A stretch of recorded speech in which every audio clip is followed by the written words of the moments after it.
Who am I? For those of us that are adopted, it's a question that haunts us throughout our lives. We have embraced and perhaps even owned a story that we know is not really our own, that of our adopted families.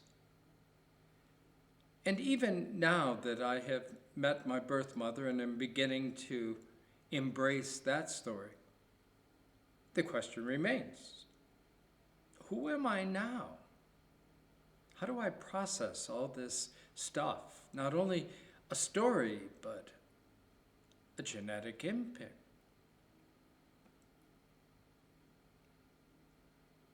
What does it mean?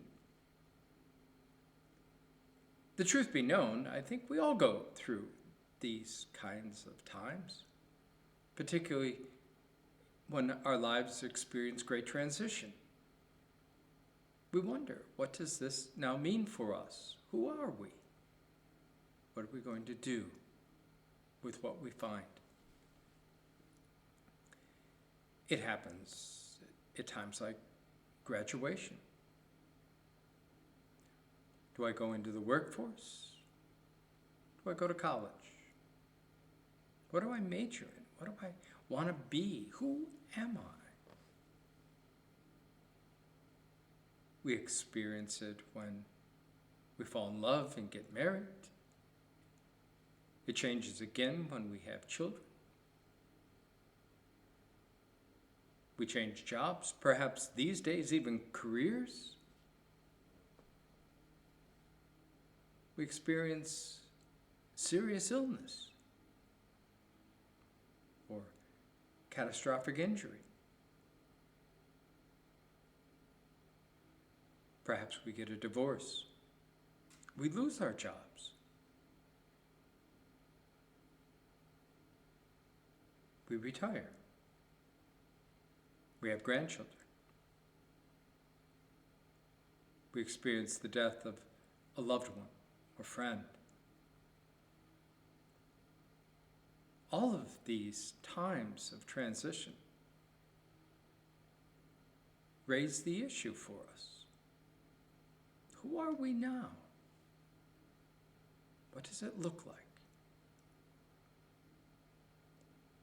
Some cultures ritualize these times of transition to experience that question directly. Many of the Native American tribes have a quest where one goes off alone to experience that question.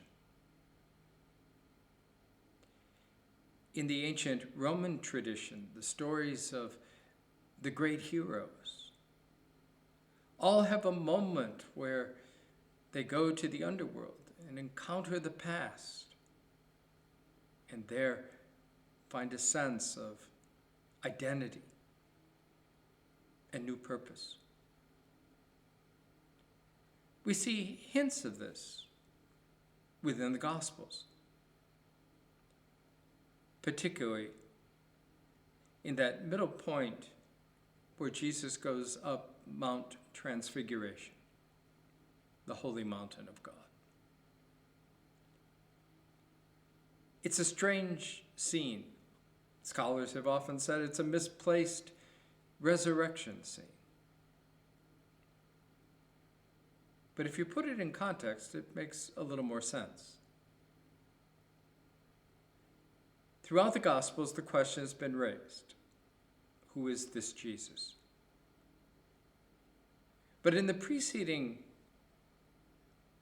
chapters, Jesus asked the question, who do people say that I am? The disciples report the results of the latest poll. You are John the Baptist come back to life.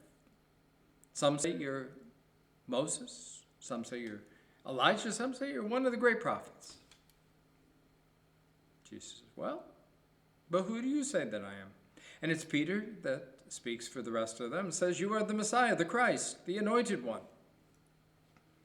But it's very obvious that in the next couple lines that Peter doesn't have a clue what that really means. His vision of what Messiah is all about doesn't include a trip to Jerusalem where Jesus will die. And so Jesus takes Peter, James, and John up the mountain, and there he is transfigured, transformed before their eyes. And he is joined with Moses and Elijah, the embodiment of Torah law, and Nehavim, the prophets, the two great traditions of the Hebrew Scriptures, the past. Is this who Jesus is? The disciples don't have to wait very long to get an answer to that question. For the voice comes from heaven, "This is my Son, the beloved, in whom I'm well pleased." These are words that echo from Jesus' baptism, where a similar voice declares the same thing. "This is my Son, the beloved." These are also words that are spoken over our baptisms. You, child of God, have been sealed with the Holy Spirit and marked with the cross of Christ forever. In the midst of times of great transition, where that question arises again and again, who am I? We cling to the answer. We are the beloved of God, in whom he is well pleased. That identity is born from above. It is the hallmark of who we are. We are shaped by genetics. We are shaped by our stories. But all of that can betray us. But the God who claims us has promised never to leave us orphaned, but that God will continue to be with us even in the midst of our questions and our searches, even in the midst of times of great transition. And we know something about great transitions these days. The last few years have caused us all to change. The world around us has changed dramatically. We've been enticed to return to the past, cling the good old days when things were great. But as Jesus reminded the disciples, you can't stay on the mountain. You can't go back. Moses and Elijah are part of your story, but they're not who you are. It's time to move forward. It's time to leave the mountain and go to the plain.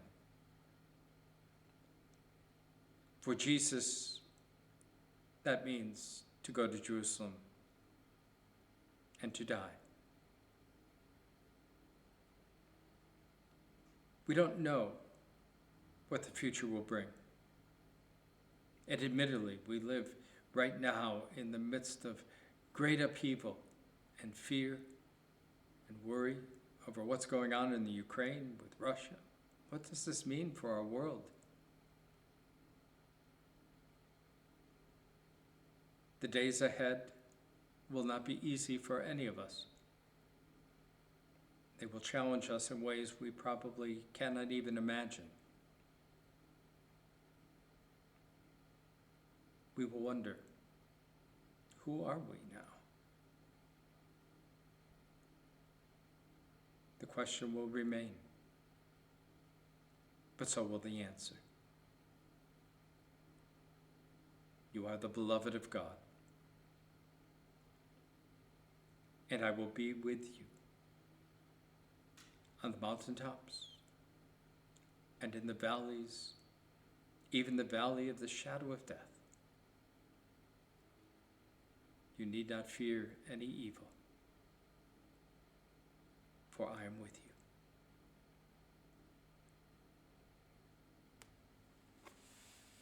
How good, Lord, to be here. Your glory fills the night. Your face and garments like the sun shine with unborrowed light. How good, Lord, to be here.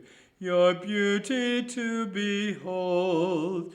Where Moses and Elijah stand, your messengers of old, fulfiller of the past and hope of things to be.